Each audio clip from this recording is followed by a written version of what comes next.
Welcome everybody to today's webinar on the topic of strategies for waitlist management and managing patient risk. We have a great webinar for you today, and just before we get started, I have a couple of housekeeping items to go through. My name is Heidi Aguiar, and I am part of the Alliance team, and welcome you here from sunny California.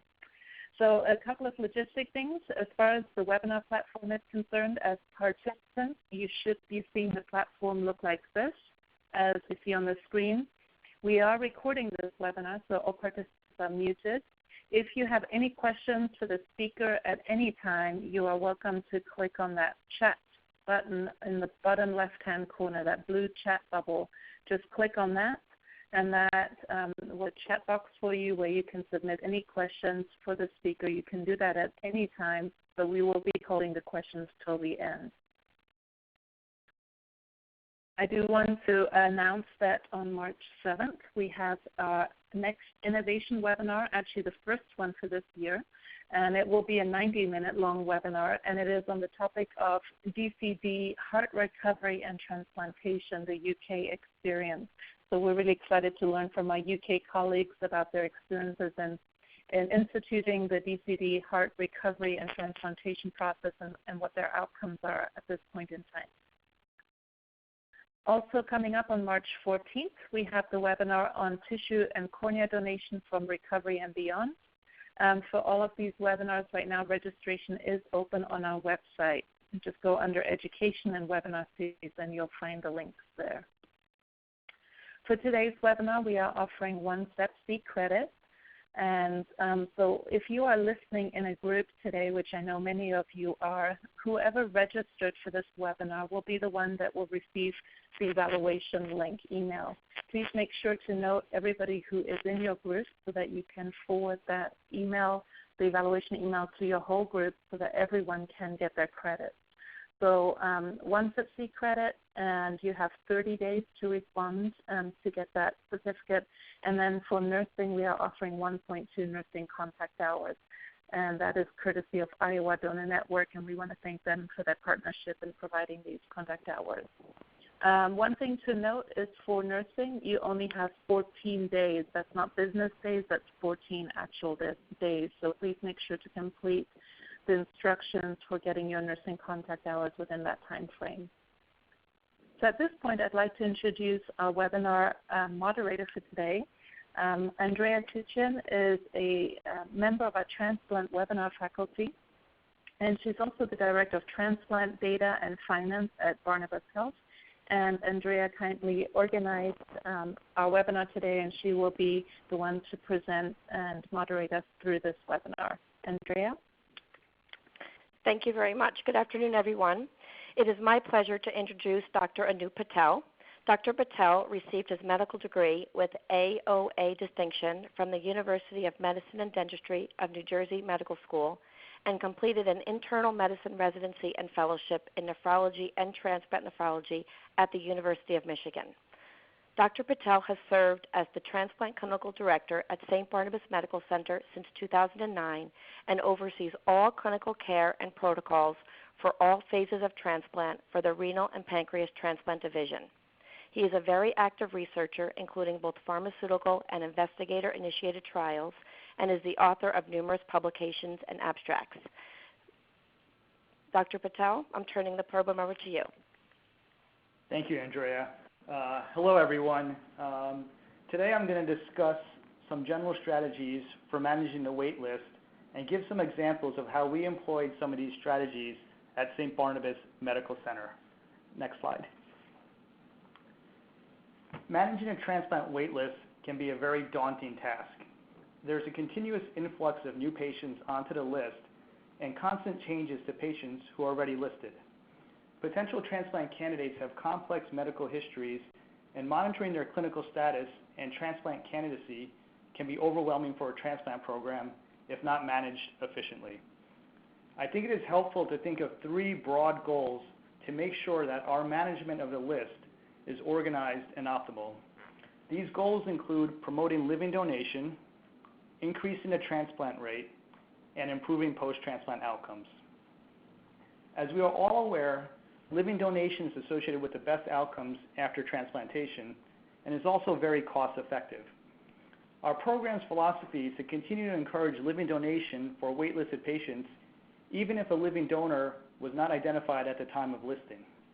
A lot of times, patients can be hesitant on seeking living donation initially. However, due to the side effects of dialysis, they might be easier convinced to seek living donors the longer time they spend on dialysis. We try to make living donation easier by being very involved in both incompatible and compatible exchanges, as well as having a very active HLA and ABO incompatible program.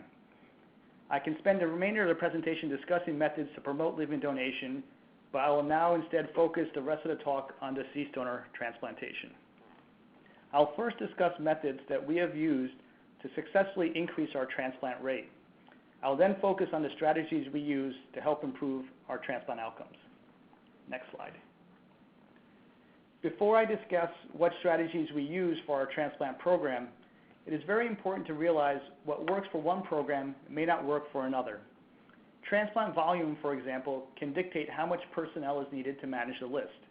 A small program may be able to get away with a few transplant coordinators that see pre- and post-transplant patients. On the other hand, a large program might need several transplant coordinators with specific roles along with transplant assistants to help improve listing efficiency and organization. Defining specific roles for the transplant coordinator is important, as the risk of disorganization and inefficiency increases with not only transplant volume, but also with personnel volume. Another important factor for waitlist management is the average time it takes for a listed patient to receive a deceased donor kidney transplant. A program with a short wait time, for example, might be more willing to list an older candidate than a program with a longer wait time. Finally, the transplant program setup can dictate what might be the most efficient way to manage the list. For example, is the program surgery run or nephrology run? With all this in mind, I'll give you a quick background of our transplant program so the reasons for the strategies that we employed can be interpreted in the right context. Next slide. Over the past 16 years, our kidney transplant volume has continued to increase. As shown here, our transplant volume has almost doubled in the past 16 years. In addition, you can see that our transplant volume significantly increased with the implementation of the new kidney allocation system in late 2014, and we are currently doing approximately 300 transplants per year. Next slide. The breakdown of our transplant team that handles pre-transplant clinical duties is shown in this slide. As you can see, our program is nephrology-based, which is different than most programs in the country, which are either evenly split between nephrologists and surgeons or are mainly surgery-driven. In addition to 8 transplant nephrologists and 3 transplant surgeons, we have a transplant urologist, 3 advanced nurse practitioners, 12 pre-transplant coordinators, 6 full-time and 1 part-time transplant assistant, 5 social workers, 2 dietitians, and 2 transplant pharmacists who help manage our pre-transplant evaluation of patients. Next slide.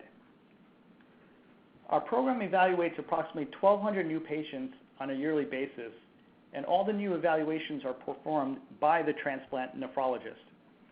Patients are seen by surgeons only if there is a specific surgical issue identified by the nephrologist, and some examples include obesity, peripheral vascular disease, large polycystic kidneys, or repeat transplantation. We also see approximately 1,700 reevaluations on a yearly basis, and this number continues to increase with the new allocation system. I will talk a little bit later in this presentation on how we determine when a previously evaluated patient needs to be seen for a reevaluation. Next slide. One of the main goals of managing a wait list is to increase the transplant rate. As shown in the previous slide, our program has historically experienced a transplant rate that is higher than expected. Part of the reason for this is our high rate of living donor kidney transplantation. However, another factor that has improved our transplant rate is identifying patients who, unfortunately, have a very low chance of receiving a kidney transplant. The obvious candidates are those patients who have multiple medical issues, but these patients are usually ruled out early in the evaluation process. It is important to identify those so-called patients that are low yield, who tend to remain in the evaluation or listing phase for a long period of time and have a low chance of receiving a deceased donor kidney transplant. This decreases the efficiency of a program in regards to manpower time spent per transplant. Improving efficiency is important because a transplant center's manpower is generally static. If transplant volume goes down, for example, then staffing is usually reduced. So you would rather have your staff spend more time on high-yield patients who are more likely to be transplanted than patients who are unlikely to ever receive a kidney transplant. Next slide. Our program decided to seek out if there was a specific patient population that we routinely listed which unfortunately had a low rate of receiving a kidney transplant. When we evaluated the demographics of our transplanted patients, we noticed that only a few patients aged 75 or higher received the deceased donor kidney transplant, and this was out of proportion to the number of patients aged 75 or higher who were evaluated and or listed for a deceased donor kidney transplant. As a result, we retrospectively reviewed 117 consecutive patients aged 75 or higher who were evaluated for a kidney transplant, and the data is shown on this slide. Only 52 of these patients were deemed candidates for listing, and out of these 52 patients, only one ended up receiving a deceased donor kidney transplant after 5 years of follow-up. Based on these findings, we instituted a new policy at our center where we would not list any patients aged 75 or higher for a deceased donor kidney transplant. It is important to realize that this finding might not be applicable to many other programs, especially in those programs with shorter wait times. However, the point of the slide is that a specific center should try to monitor their data in real time to see if there are any specific trends that are affecting transplant rates, and then to address these trends with policy changes. For example, another transplant center might discover that their transplant rate of diabetic patients with coronary artery disease over the age of 65 is very low, whereas our center did not find this to be the case, and we still routinely list these patients for deceased donor kidney transplant. Next slide. Another patient population that we noted to have a very low transplant rate was patients who had psychosocial issues that were identified during the initial evaluation or during the listing process. These psychosocial issues included no support system at home, non-compliance at dialysis, missed appointments, transportation issues, substance abuse, psychiatric illness, and an inability to get requisite pre-transplant testing done in a timely manner. These patients experienced low transplant rates not necessarily because of medical issues, but because of their inability to perform the necessary testing to get listed or to stay on our list. In addition, their medical negligence oftentimes would lead to hospitalizations, further delaying their ability to get actively listed and receive a deceased donor kidney transplant. The most common example that I'm sure we've all experienced in the past is a patient who misses hemodialysis sessions or cuts their hemodialysis sessions short, and then ends up getting hospitalized with CHF or pericardial effusion. Even when these patients eventually get listed, they're at risk of having a poor transplant outcome due to their noncompliance. In order to address this patient population, our center created a program specifically designed to address these psychosocial barriers very early in the listing process. If a patient exhibits any of the characteristics during the initial evaluation or during a reevaluation, they are referred to what is called our SMART program, which stands for Support with Medication and Adherence for Renal Transplant. And this program consists of a nurse practitioner and a social worker. Our SMART program allows these psychosocial issues to be addressed in a timely manner, or if these barriers cannot be overcome, the patient can be ruled out as a candidate without taking up too much time and effort on part of the transplant team. This program has helped us reduce the number of patients who were listed inactive or do not call status on our wait list. And more importantly, it has helped us transplant a lot of these patients with psychosocial issues, and they had successful outcomes. Next slide. An important aspect of increasing the transplant rate is the ability to identify and then address new medical issues in our listed patients.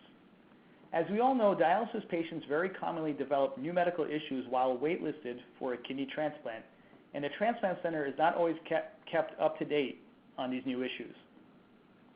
To help monitor these issues in a timely fashion, we reviewed the frequency of hospitalizations in our listed patients and then came up with criteria to determine how often a patient would routinely be seen for a transplant reevaluation after listing.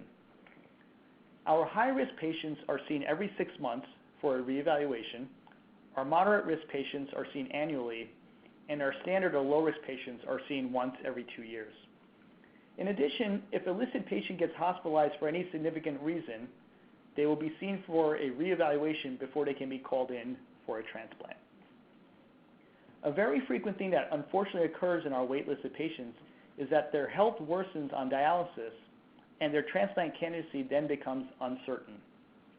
In these patients, we have a specific scheduled meeting that occurs twice a month. The meeting is multidisciplinary in nature and involves the transplant nephrologist, transplant surgeons, social workers, and transplant coordinators.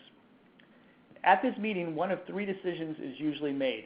1, the patient is not a transplant candidate and removed from the list. 2, the patient is a transplant candidate and can be kept on a list actively listed. Or 3, the patient is a transplant candidate, but only if he or she meets specific criteria. This meeting has helped us streamline the process and really eliminates patients remaining inactive status on our list. Next slide. So what makes a patient high risk at our center? This slide shows the various risk factors that negatively impact patient outcomes at our institution.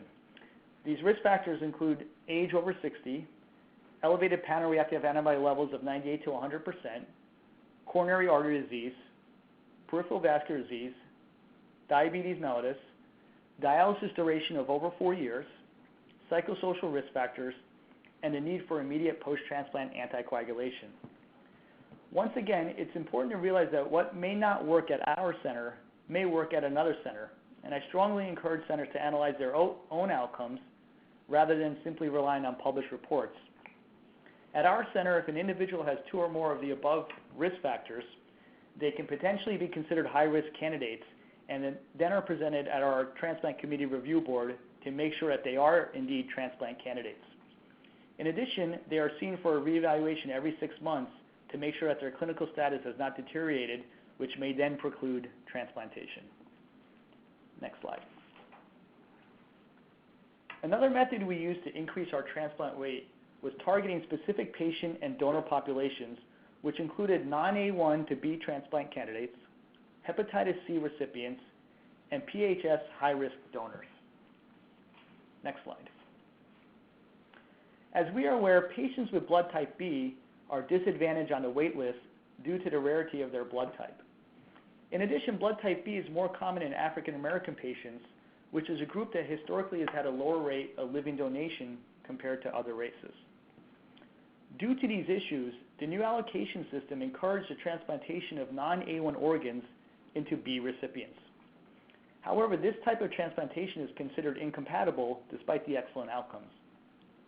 As a result, in order to perform these type of transplants, the potential recipient needs to be properly educated and consented.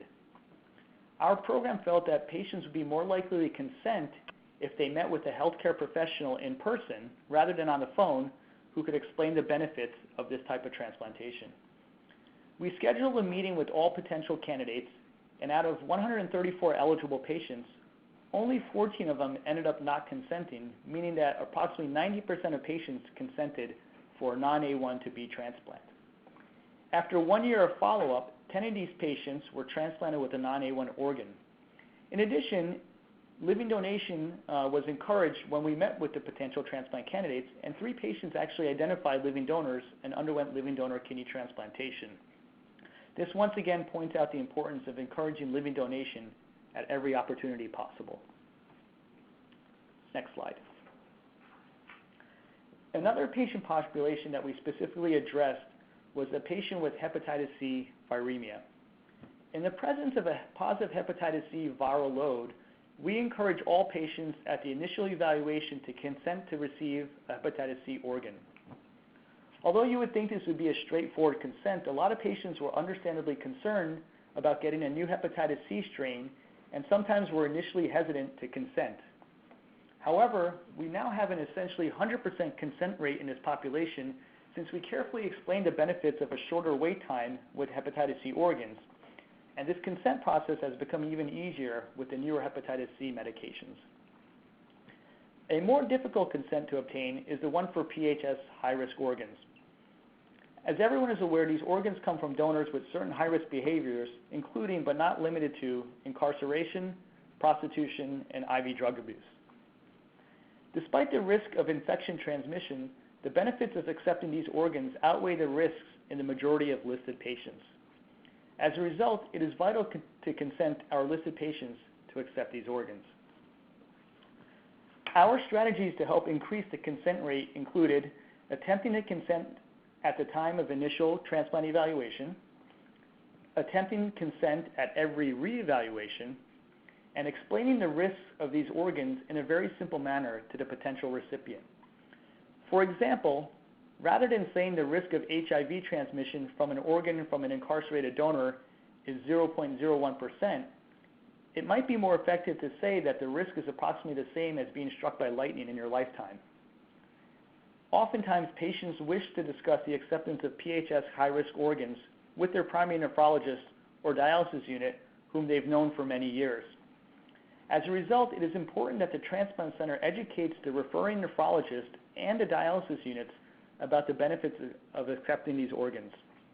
Our program has done this via doctor outreach programs where our transplant nephrologists give talks to the referring physicians, and also by transplant coordinator visits to the local hemodialysis units to help educate the dialysis staff on the importance of accepting PHS high-risk organs.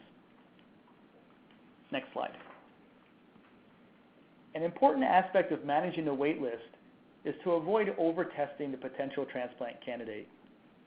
Over-testing can lead to a significant delay in transplant listing and results in a high rate of patients in the inactive or do not call status.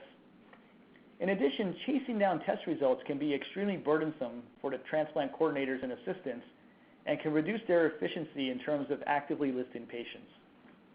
One of the most glaring examples of over-testing at our center involved pap smears for female transplant candidates.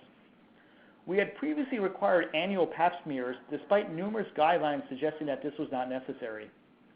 Changing this requirement reduced the amount of inactive status patients and increased our transplant rate without any adverse effect on post-transplant outcomes.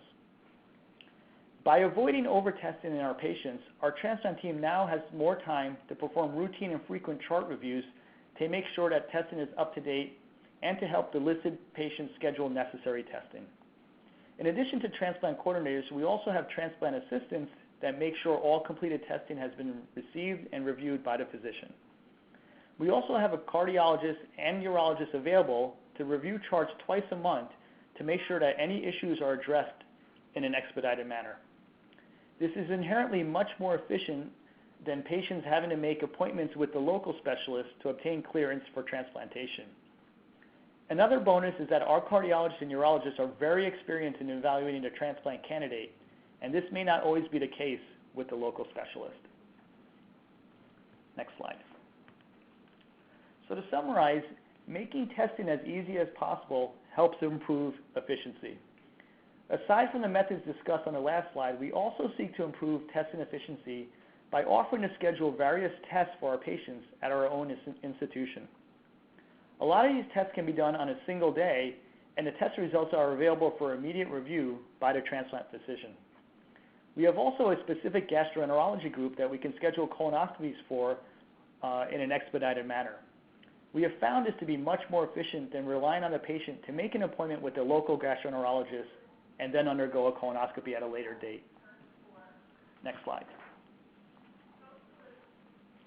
This slide shows how we organize our staff on the pre-transplant side of our program.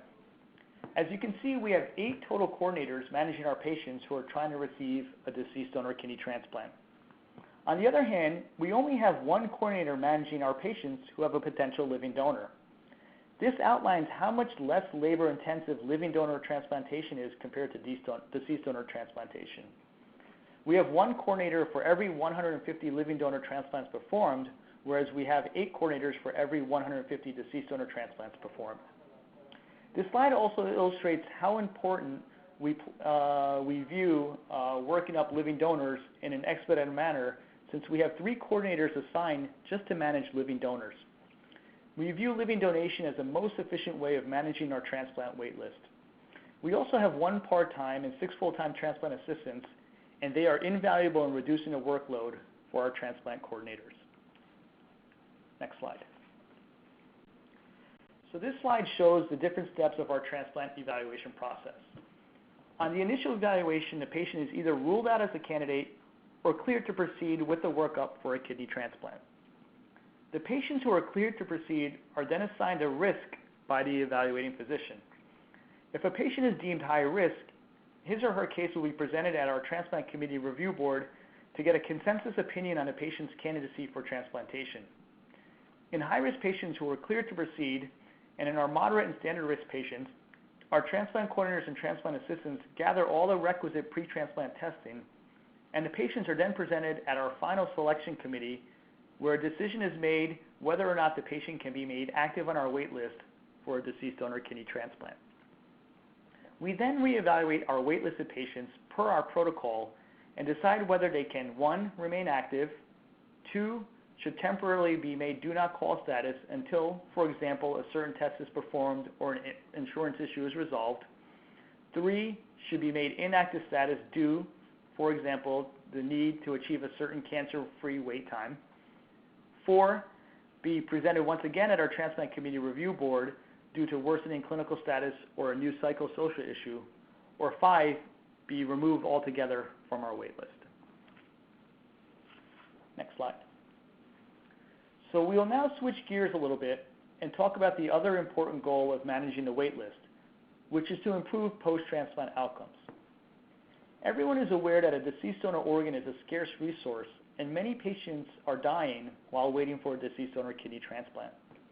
This was the primary impetus for changing our allocation system in late 2014, which led to some expected and also unexpected changes to kidney allocation.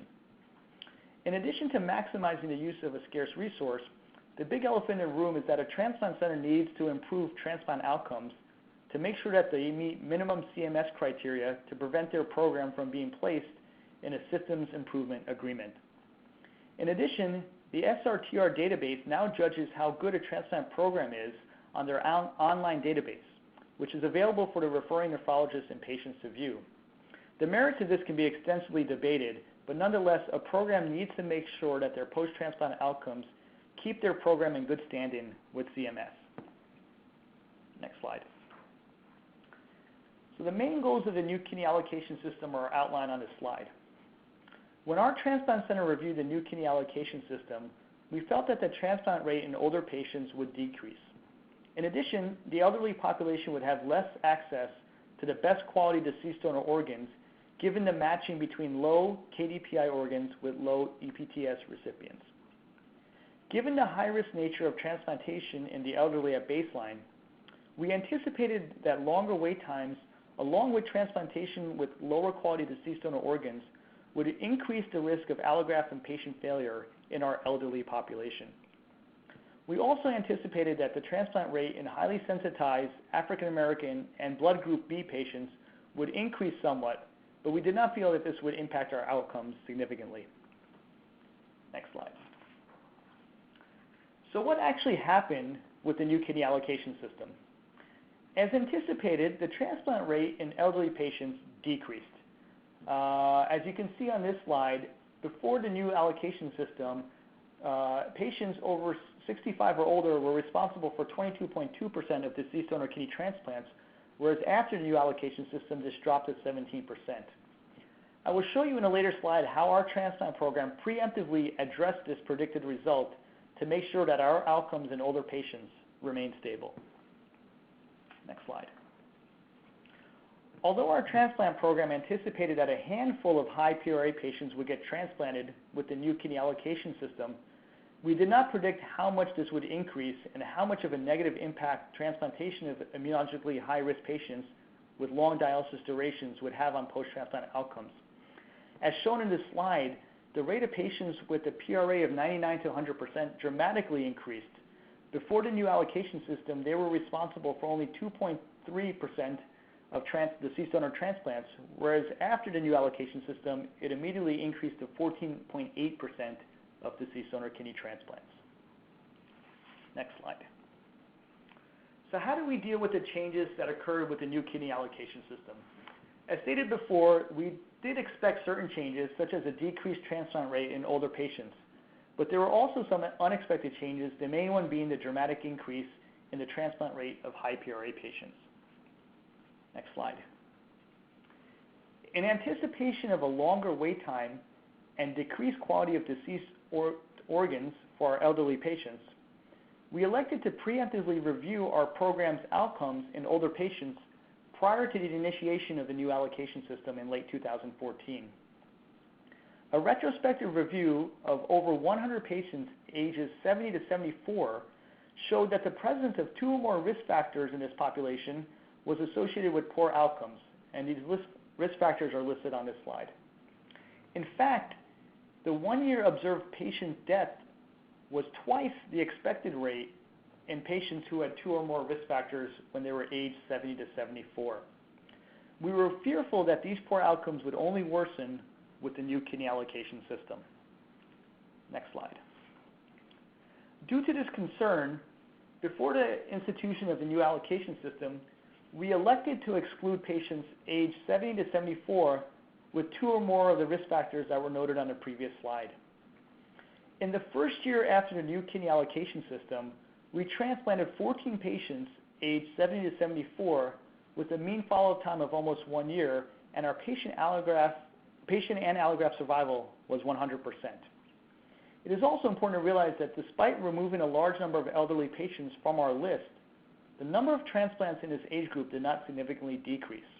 In essence, we were able to replace high-risk elderly patients with elderly patients that were better candidates. Next slide. We reviewed other patient subgroups on our list before the allocation system was instituted and came up with additional changes to our listing practices as outlined on this slide. A common theme that we have found was that older patients fared poorly when they had prolonged hospital stays, regardless of the cause of the prolonged stay.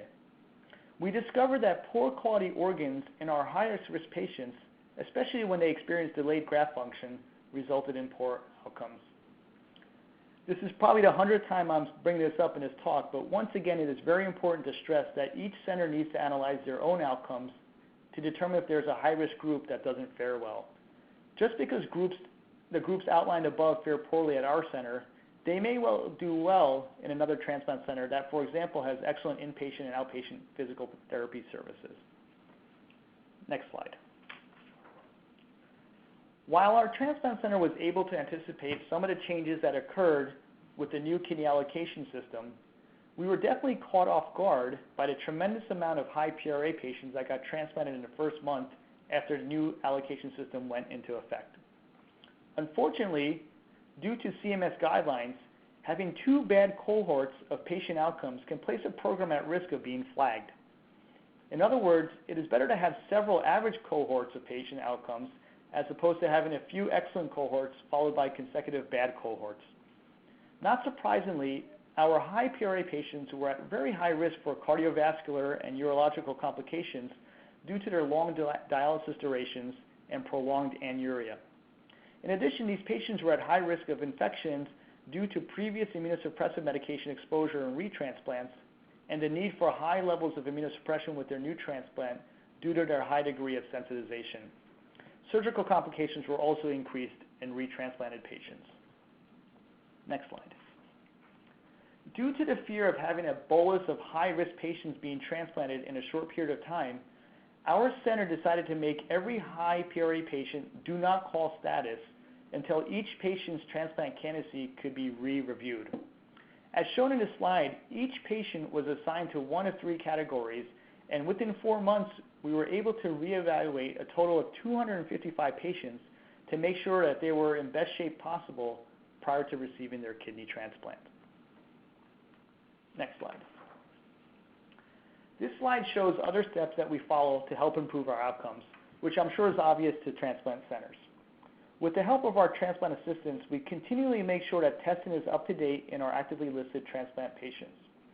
One way we efficiently do this is by creating a top 20% list for each blood group so we can really focus on the patients most likely to be called in for a deceased donor kidney transplant. Next slide.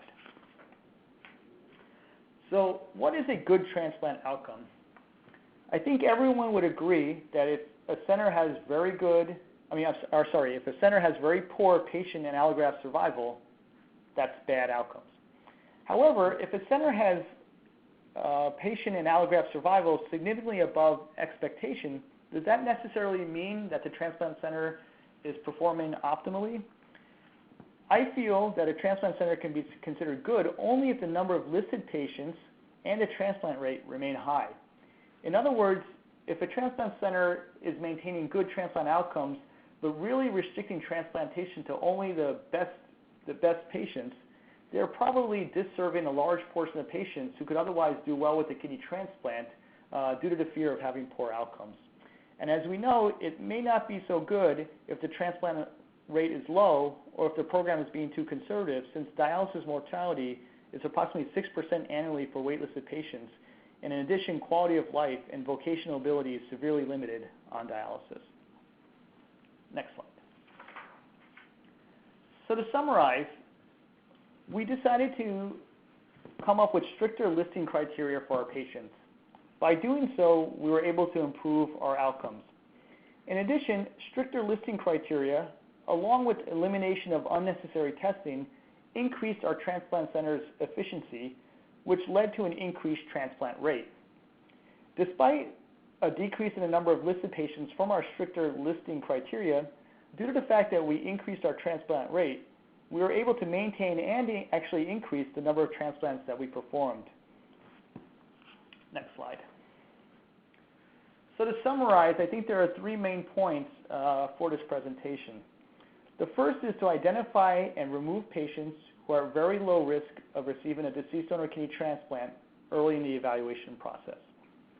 The second main point is to identify and remove patients who are at high risk of having a poor transplant outcome. And the third point is to make sure that the transplant center periodically analyzes their center's data and make adjustments to policies to address any concerning findings. Thank you. Thank you, Dr. Patel, for a very thorough presentation and very informative. Before I turn it to Andrea to navigate any questions that the audience may have or you participants may have, just a reminder to submit questions. Click on that blue chat icon in the bottom left-hand corner of your screen, and that's where you can type in questions for the speaker. And I will be putting up a poll here. Many of you are listening in groups. Please submit on the poll how many people are in your group. I will turn it to Andrea for any questions that you may want to start with. Thank you. Right now we don't have any questions. I do want to thank Dr. Patel. It's very interesting to see that there are many aspects of waitlist management. Dr. Patel, was there one area that you thought was more difficult to achieve? Was it reviewing the protocols or evaluating the patients when you were changing kind of the strategy of waitlist management? Yeah, I think the most difficult thing for our transplant center was when a new kidney allocation system went into effect, how we were going to deal with the high PRA patients. As I stated in my talk, we transplanted a lot of these patients within that first month, and a lot of them had very difficult hospital stays. It was a very difficult decision to make every high PRA patient on our list do not call status until they had a chance to be reevaluated. I think it was approximately 250 patients that we had to reevaluate within a couple of months. But by doing so, we really were able to successfully transplant these patients with good outcomes. All right, thank you. We have a few questions coming in. So the first question is from Pam, and it says, do not call. Do the patients remain active on the UNOS waitlist or inactive when they're in do not call status? They remain actively listed, but they will not be called in by our transplant center for a kidney transplant. These are usually patients that might require a simple test that's scheduled in the next couple of weeks. So rather than making them inactive, we put them on do not call status. Thank you.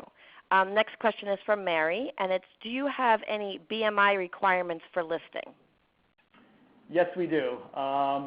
We take into consideration not only BMI, but also waist circumference.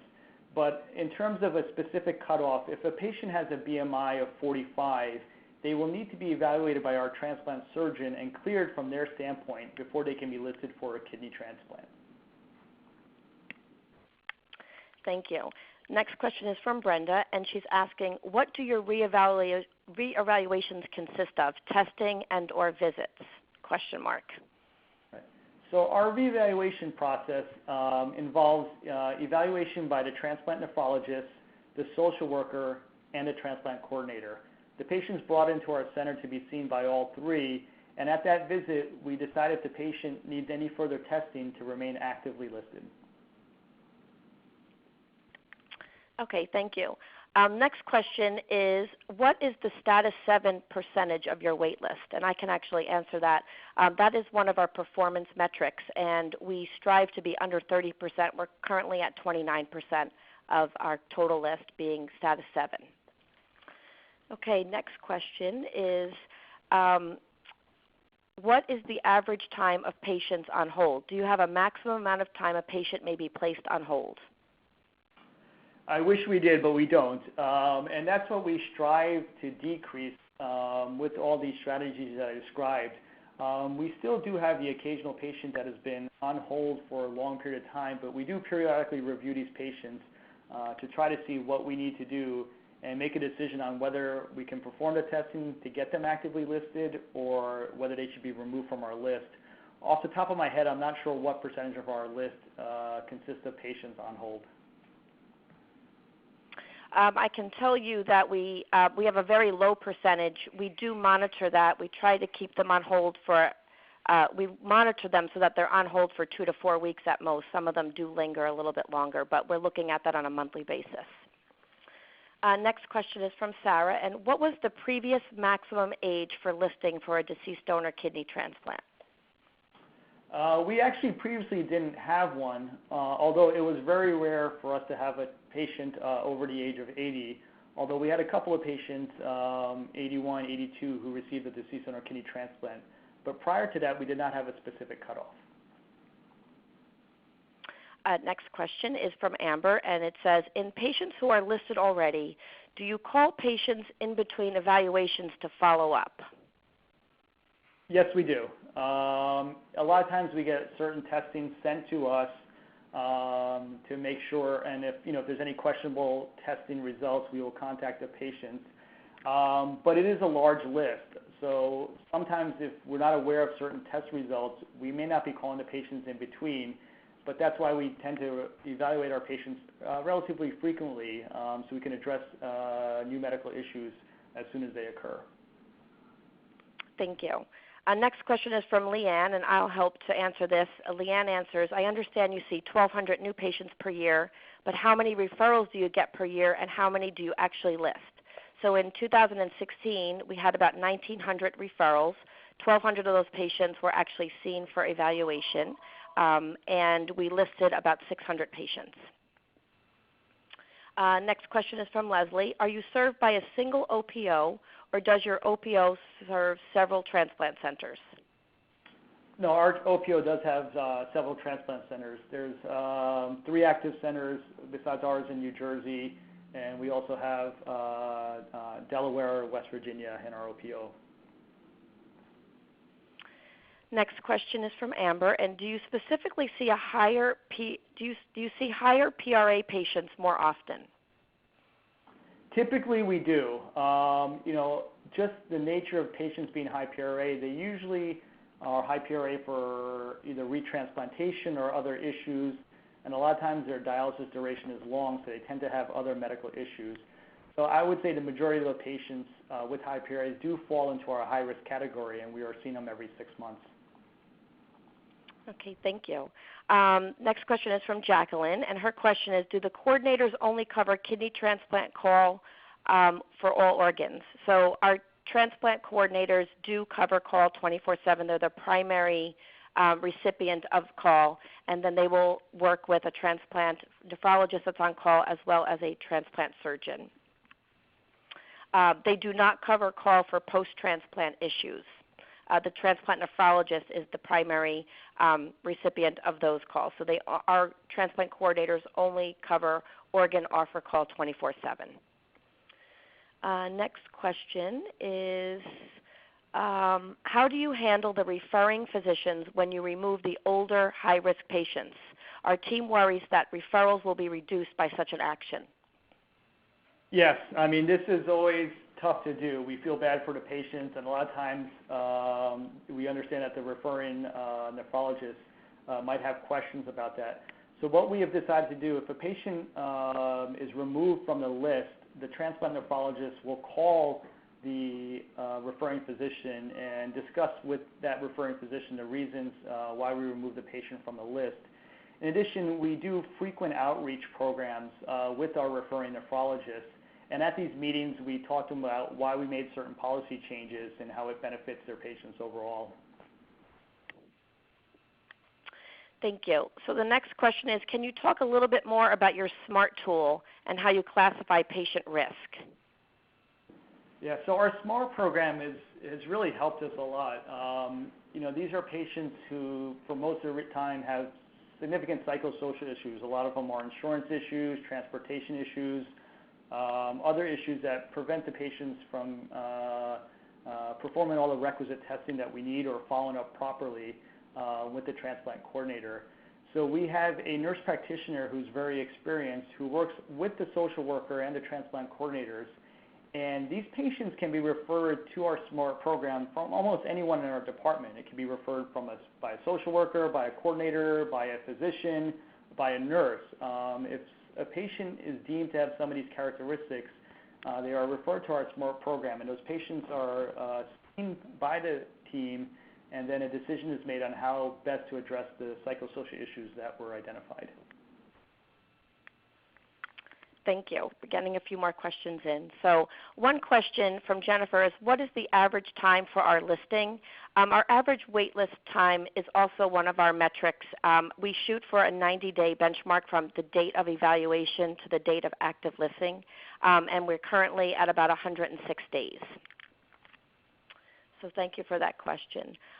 Next question is, do the living donor recipient coordinators follow the recipients before listing and after listing? Do they follow the recipient with potential donors? Right, so our living donor coordinators, as soon as a potential recipient has identified a living donor, then that case is transferred to our living donor coordinator. So if a patient was listed for deceased donor kidney transplant without a living donor initially, but then identified a living donor, that chart will be moved over to our living donor coordinator. Thank you. And just a follow-up, Jacqueline had asked, she meant to ask, was there a separate thoracic call coordinators? Our coordinators only take call for kidney and pancreas. So our sister center handles the heart and lung, and our team does the kidney portion of heart kidney and lung kidney. So I hope that answers your question. Next question from Paula is, do you have limits listed as your exclusion criteria? I'm sorry, could you repeat that? Do we have? It says, do you have limits listed as your exclusion criteria? Exclusion, I assume this, do we have exclusion criteria for listing patients? Is that the question, I believe? The way that I'm interpreting it is that, do we have concrete, for our exclusion criteria, do we have, specific? So usually we have our inclusion criteria, so can you speak a little bit about our exclusion criteria? I get it. Age limits as your... Yeah, so we do have certain exclusion criteria. I said during the talk, if an individual is age 75 or higher, they will not be listed for a deceased donor kidney transplant. If a patient is age 70 to 74 with a couple of risk factors for a deceased donor kidney transplant, we have that BMI cutoff of 45.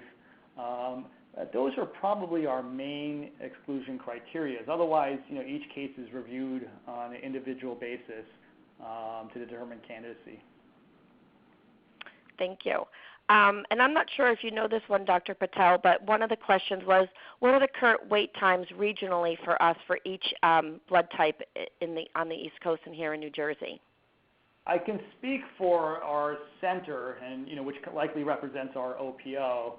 The average wait time overall is approximately 4 to 5 years. The rarer blood types, blood type B and the tougher to match blood type O, tend to be about 5, maybe 5.5 years. Blood type A tends to be close to 4 years, and blood type AB actually is probably about 3 years. Thank you. So there were a few questions about our post-transplant clinic. So on the post-transplant side, our slides only showed about our pre-transplant team. We do have 5 post-transplant coordinators that see clinic patients each day. We see around 40 patients each day in our post-transplant clinic. So that's in addition to the staffing that was provided in the presentation. The next question is, do your patients get complete medical workup prior to being placed on the wait list? Do you clear their heart and then they transition to wait list? I'm not sure if that's specific for heart kidney, but do you want to speak specifically about our patients requiring full medical workup? Right, yeah. So it's made it easier with the new allocation system where patients get credit to when they started dialysis. So the impetus to rush their transplant evaluation, get them listed, is not there unless they're preemptive. So yes, we will wait till all the medical testing is completed and reviewed before we make them active on our deceased donor list. Okay, great. So there's a few quick questions here that were just follow-ups from answers before. One was, is the 90-day goal for our evaluation to listing, that is a median? Someone asked that question. Next is, would you do a living donor transplant on someone who is 75? Would you do a living donor transplant on someone between ages 70 and 74 with 2 or more risk factors?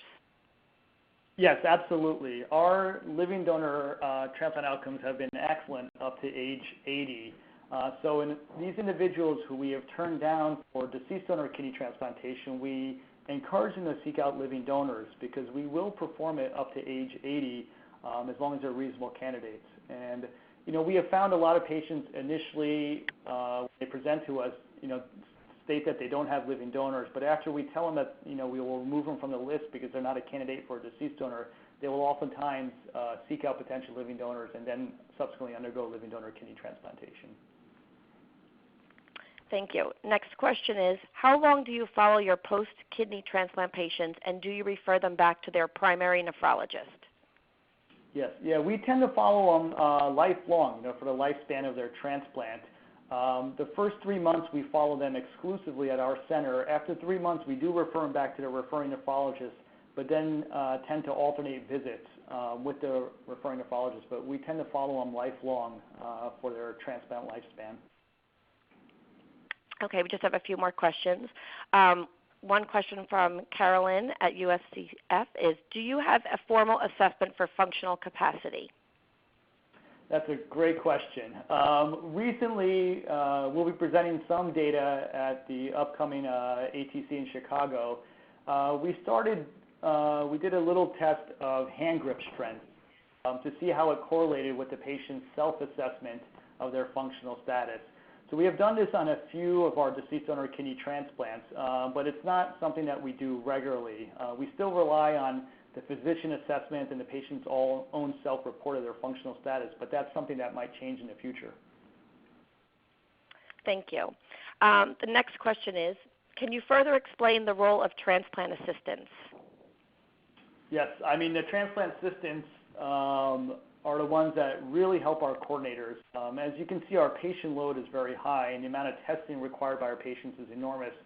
So our transplant assistants are assigned to specific transplant coordinators, and they're the ones that help, for example, contact specialist office to track down test results, call the patient, make sure that their test is arranged, whatever the transplant coordinator needs, and it makes it, really reduces the burden for our coordinators and helps make the process a lot more efficient. Okay, a few more questions are coming in, so you're doing a great job answering them on the fly. The next question is, with a max BMI of 45, what is the maximum waist circumference allowable? I wish I could give an exact response to that. That is very variable. We know when their BMI is 45, there is a very good chance that our transplant surgeons are going to ask them to lose some weight. It's the rare patient where the BMI is 45 where the weight's carried very well. For a large individual, it might be carried in areas other than the abdomen. And in that case, that's where the transplant surgeon may look at the waist circumference to make a decision. But there's not a specific number that we use to rule in or rule out patients at this time. Thank you. Next question is your cardiologist in the transplant center, or do you work with one specific office and send your patients there?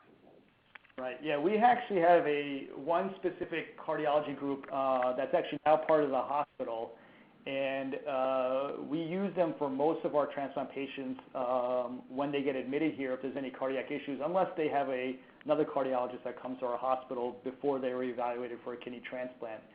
So since that group is hospital-based, they're ready available to come by as often as we need them to review charts and to ask them questions, and that really helps streamline the process a lot. Okay, and one final question is, do you have a system for coordinator communication with the dialysis centers? Do the coordinators have specific centers that they communicate with or divide the patient referrals and lists by dialysis units?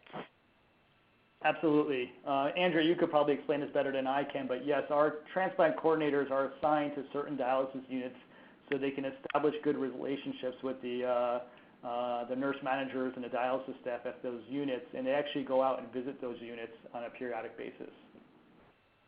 Yeah, we do have an outreach coordinator that assists our coordinators in making those visits, and we do assign our coordinators in a geographic region, so it makes it easier for them to establish a connection with both the units and a designee at each dialysis center to facilitate communications.